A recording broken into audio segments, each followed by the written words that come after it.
The sky burned. One moment, the city of Seoul was alive, bright with lights, humming with cars, filled with people laughing, working, living. The next moment, the sky split open. A Zirconian warship, sleek and black like a knife, hovered silently above the clouds.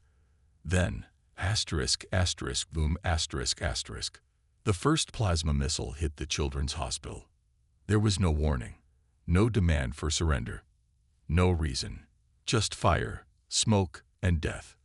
Mira, a pediatric surgeon, had been stitching up a little boy's knee when the ceiling caved in.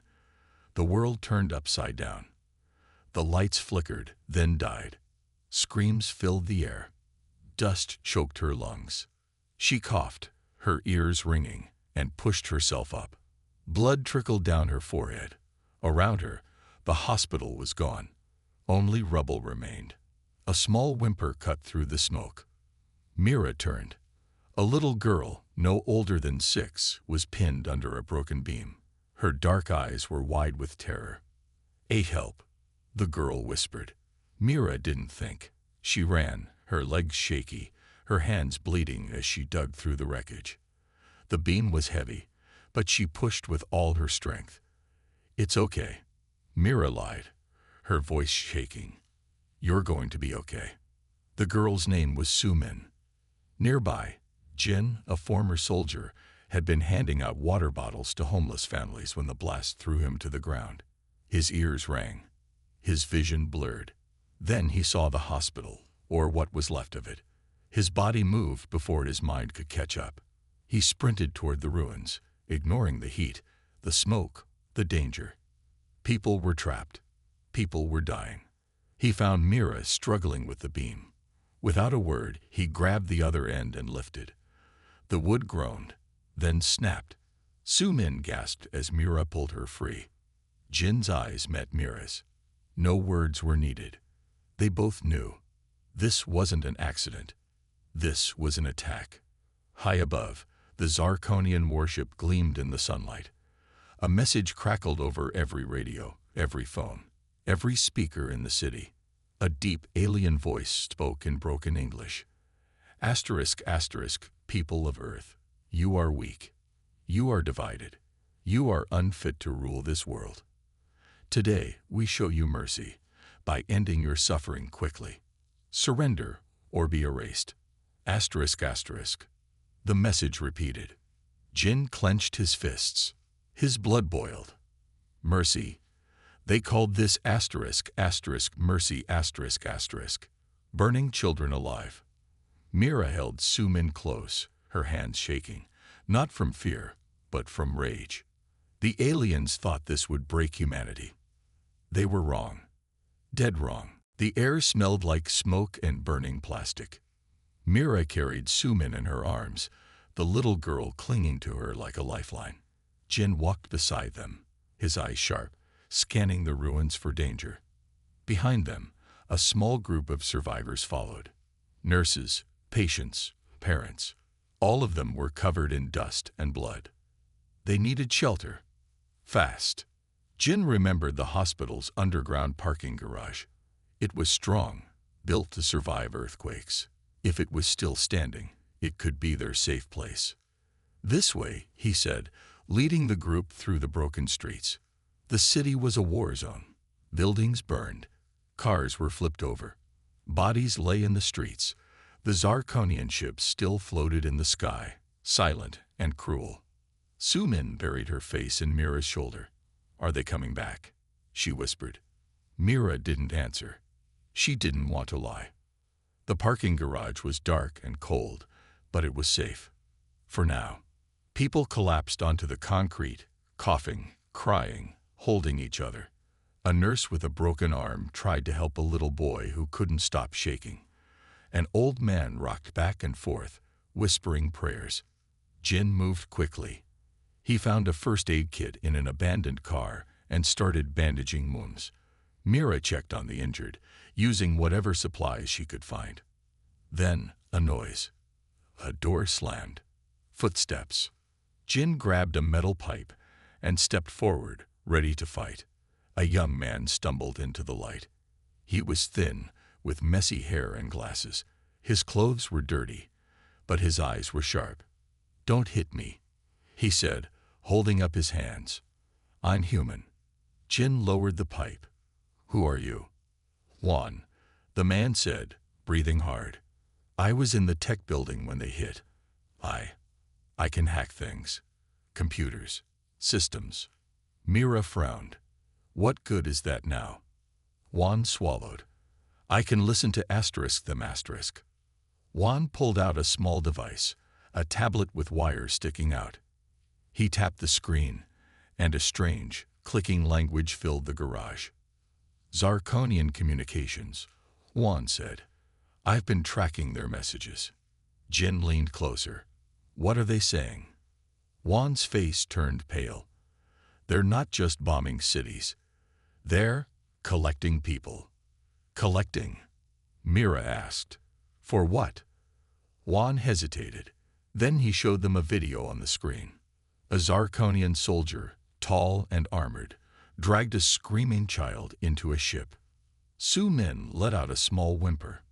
Mira's hands clenched into fists. "They're taking kids," Juan said quietly. "For experiments. They think human children can adapt to their world." Jin felt something hot and dangerous rise in his chest. "No," he said, "not happening." The survivors looked at each other. Fear filled the room. Then an old woman stood up. Her face was bruised, but her voice was strong. "What do we do?" she asked. Jin looked at Mira, then at Juan, then at Su Min, who stared at him with big, trusting eyes. He made a decision. "We fight back," he said. Mira nodded. "They think we're weak because we care. Let's show them how wrong they are." Juan took a deep breath. "I can help. I can track their ships, find their weak spots." Su Min wiped her eyes.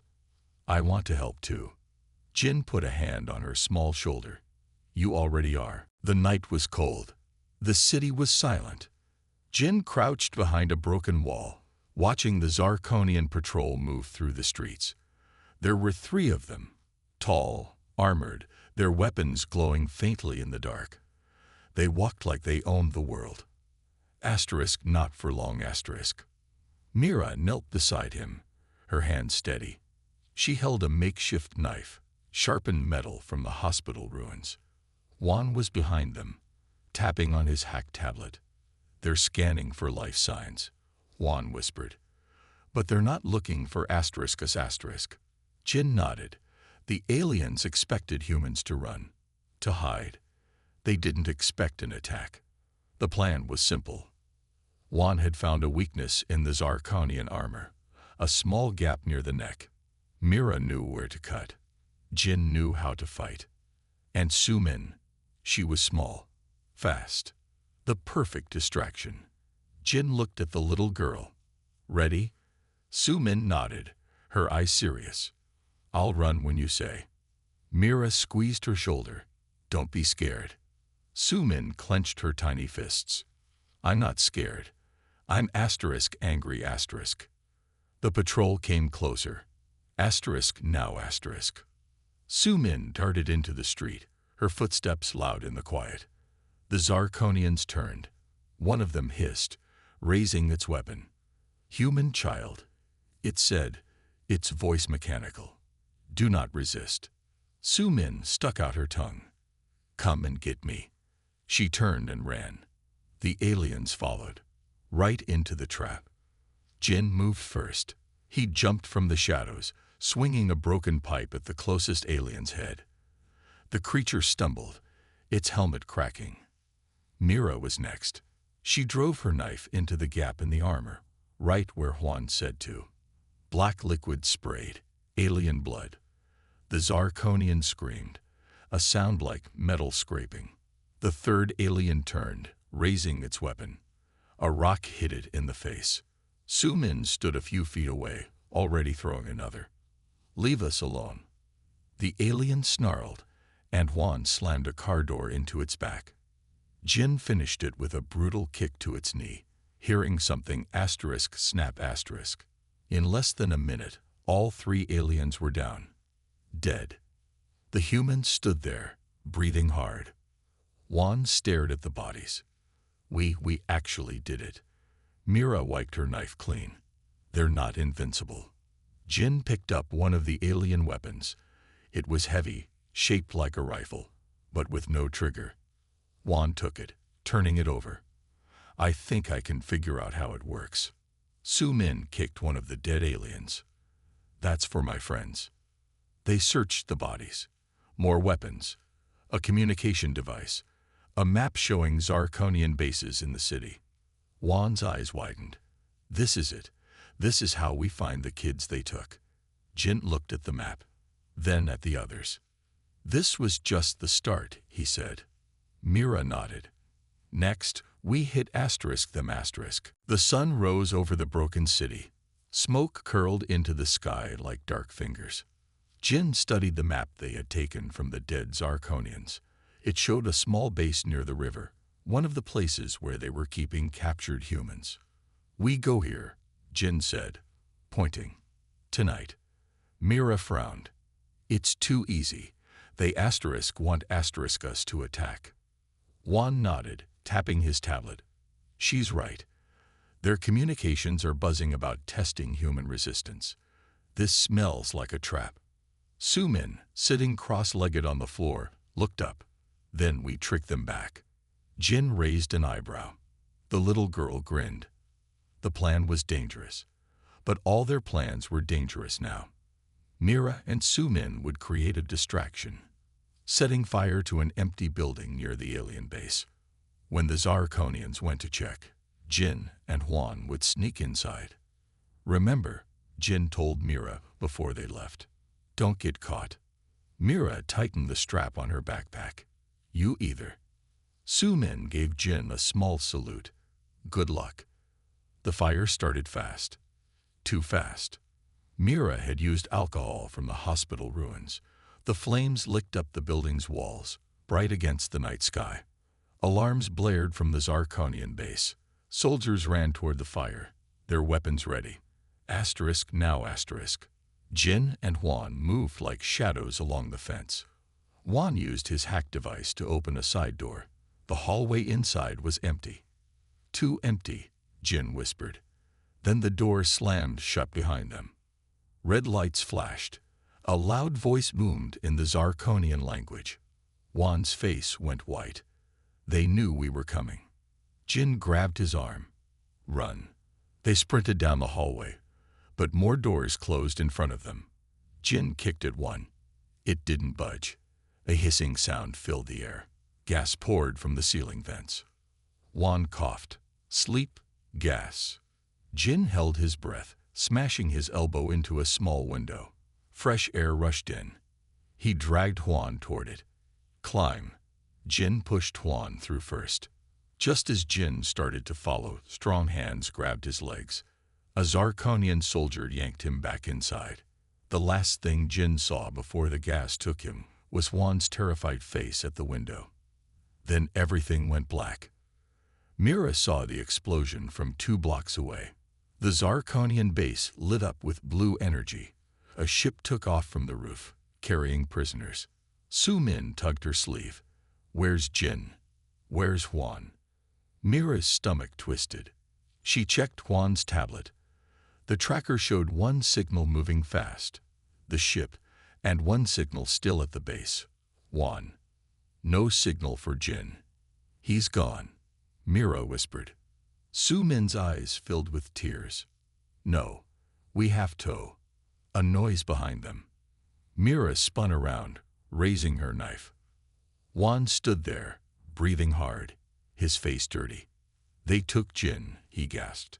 They're taking him to the big ship, to Vector. Jin's head hurt. His mouth tasted like metal. Bright lights burned his eyes as he blinked awake. He was strapped to a cold metal table. Wires snaked across his chest. A machine hummed nearby, its needles sharp and glinting. Across the room, Admiral Vector watched him with those horrible yellow eyes. Human resilience is fascinating. Vector hissed. We will see how much pain you can take before breaking.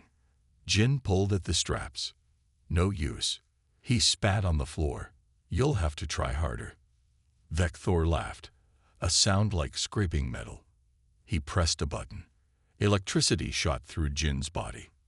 Back in the ruined city, Mira paced the garage. Juan's fingers flew over his tablet, his face pale. I can track Jin's location, Juan said. They're running tests on him. But he swallowed hard. There's more. The Zarkonians are planning something big. A final attack to wipe out the last humans in this city. Su Min tugged at Mira's sleeve. We have to save Jin. Mira looked at the little girl, then at Juan. They were exhausted, scared, but not broken. Okay, Mira said. New plan. We steal a ship. Juan's eyes widened. That's impossible. Mira grabbed a backpack and started stuffing it with supplies. No, it's crazy asterisk. That's why it might work. The Zarkonian shipyard was heavily guarded. Tall fences, patrols every 5 minutes. But Juan had studied their patterns. 3 guards at the east gate, he whispered, pointing. They change shifts in 2 minutes. That's our chance. Mira nodded. She turned to Su Min. Stay hidden until we signal. Su Min crouched behind a broken wall. Be careful. Mira and Juan moved like shadows through the wrecked buildings. When the guards walked away for their shift change, they ran for the fence.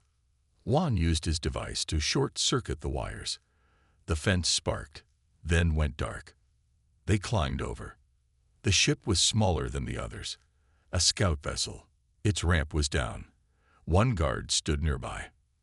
Mira picked up a rock and threw it far to the left. The guard turned to look. Asterisk now asterisk. They sprinted up the ramp. The inside of the ship smelled like oil and something sour.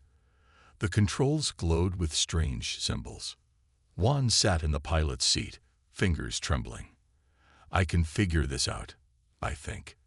Mira checked the weapons. Just get us to that flagship. Engines roared to life. The ship lifted off the ground, just as alarms blared across the yard. Too late, Juan yelled. Hang on. They shot upward, zigzagging as plasma bolts screamed past them. Jin's world was pain. Electric shocks. Needles injecting burning liquids. Vector's laughter. But through the haze, he heard something new, an alarm. Vector turned toward the door. What is? The wall exploded. Mira stood in the smoke, a stolen Zarkonian rifle in her hands. Juan was behind her, holding a blinking device. Miss us? Mira asked. Jin grinned through bloody teeth. Took you long enough. Juan rushed to the controls, freeing Jin's straps. We have to go asterisk now asterisk. The whole ship's on alert. Jin stumbled to his feet. His legs shook, but he grabbed a weapon from the wall. Where's Su Min? Safe, Mira said. Now move. They ran through the burning ship. Zarkonian soldiers chased them, firing blue bolts of energy. Jin returned fire, his stolen weapon kicking in his hands. Juan led them to the hangar. There, our ship. They jumped inside just as more soldiers arrived. Juan slammed the controls. The door closed, but not before a plasma bolt hit the engine. Warning lights flashed. We're going down, Juan yelled. The ship spun out of control, crashing toward the city below. The city was burning. Jin, Mira, and Juan stood on the roof of a broken building, watching the Zarkonian ships fill the sky. The alien fleet moved like a dark storm, ready to wipe out everything below. Juan's tablet beeped. They're powering up their main weapon, he said. 1 shot will destroy half the city. Mira clenched her fists. We can't let that happen. Jin looked at the others. They were hurt, tired, but not defeated. Then we hit them first, he said. The plan was desperate. Juan had found something in the Zarkonian ship's data, a weakness in their weapons system. If they could plant explosives at the right spot, the whole fleet would lose power for 5 minutes. 5 minutes to fight back. Problem is, Juan said, pointing to the map, the weak spot is asterisk inside asterisk their main base. Mira studied the building. I can get in. They're still collecting medical supplies. I can pretend to be a prisoner doctor. Jin shook his head. Too dangerous. Mira gave him a look. Everything's dangerous now. Sumin appeared from the stairs, carrying a small backpack. I want to help too. Jin knelt down. You asterisk are asterisk helping. You kept our hideout safe. But Sumin shook her head. I have an idea. She opened her bag. It was full of fireworks from an old store. For distractions. Juan's eyes lit up. That might actually work. Night fell. Mira let herself be captured by a Zarkonian patrol. They didn't hurt her. They needed doctors alive. As they marched her into the base, she counted guards, memorized doors. The bomb was hidden in her boot. Meanwhile, Jin and Juan moved through the shadows. Sumin set up her fireworks on nearby rooftops. Ready? Jin whispered into the small radio Juan had made. Mira's voice came back soft. Almost there. Inside the base, Mira was taken to a medical room. When the guard turned away, she struck, jamming a needle into its neck. The alien collapsed. She ran to the control panel. I'm in position. Outside, Sumin lit the first firework. Asterisk BOM asterisk. Bright colors exploded in the sky. The Zarkonians turned confused. Asterisk boom. Boom. Asterisk more fireworks. Now, Jin yelled. He and Juan rushed the gate, shooting at the distracted guards. Mira planted the bomb on the glowing power core. The timer started -60 seconds. She ran. Alarms blared. Zarkonians shouted. An energy bolt burned past her shoulder. The exit was right there. A huge alien blocked the door. Mira braced herself. Then, asterisk CRASH asterisk, Jin smashed through a window, tackling the alien to the ground. Go, he yelled. They ran outside just as the bomb exploded. The effect was instant. Every Zarkonian ship in the sky flickered. The giant weapon powered down. Juan whooped. It worked. We have 5 minutes. Across the city, hidden humans emerged from ruins. They had weapons, guns, knives, pikes. Now was their chance. Jin grabbed Mira's hand. To the command center. They ran together, Juan and Sumin right behind them. The city shook with explosions. Jin, Mira, Juan, and Sumin ran through the battlefield. The Zarkonian ships were still powerless, floating like dead birds in the sky. But it wouldn't last. We need to get to Vector, Jin shouted over the noise. End this now. Juan pointed ahead. Their command center is there, in that tall building. A group of human fighters joined them, people they'd saved, people who'd lost everything. They carried makeshift weapons and burning anger in their eyes. Mira checked her stolen alien gun. Let's finish this. The tower doors were locked. Heavy metal. No way through. Sumin tugged Jin's sleeve. Look. She pointed up. A broken window 20 floors above. Fire escape. Jin smiled. Good eye. They climbed, fast as they could. The metal stairs shook with every explosion. Halfway up, a Zarkonian patrol spotted them. Blue energy bolts zipped past their heads. Go. Jin pushed the others up while he returned fire. One alien fell. Then another. A bolt grazed his arm. He hissed in pain but kept climbing. They reached the top. The command center door was guarded by 2 huge aliens. Mira didn't hesitate. She shot one in the neck, right where their armor was weak. Jin tackled the other, driving his knife into its side. Juan hacked the door controls. It slid open with a hiss. Inside, Vector stood waiting. Humans, he sneered. You are insects. You cannot win. Jin stepped forward, blood dripping from his arm. We already have. Vector pressed a button on his wrist. The floor exploded. Jin was thrown against the wall. Mira screamed as fire filled the room. Juan grabbed Sumin and rolled behind a console. Vector laughed. Your 5 minutes are up. Outside, the Zarkonian ships began powering back on. Jin struggled to stand. His vision blurred. Across the room, Mira was pinned under debris. Juan was trying to reach her. Sumin. Where was Sumin? The little girl stood up, small and brave. She held Juan's tablet in her hands. You hurt my friends, she said to Vector. Then she threw the tablet right into the alien control panel. Sparks flew. The whole room went dark. Outside, something incredible happened. Every Zarkonian ship suddenly turned off. Completely. They dropped from the sky like stones, crashing into the ruins below. Juan gasped. She triggered their self-destruct. Vector howled in rage. Impossible. Jin saw his chance. He lunged, slamming into the alien admiral. They crashed through the window and fell. Mira screamed. But Jin had planned this. He grabbed a broken cable as they fell, swinging hard into the side of the building. Vector wasn't so lucky. The alien warlord fell silently, his yellow eyes wide with shock. *CRH**. The last Zarkonian ship exploded in the distance. Silence. Then, cheering.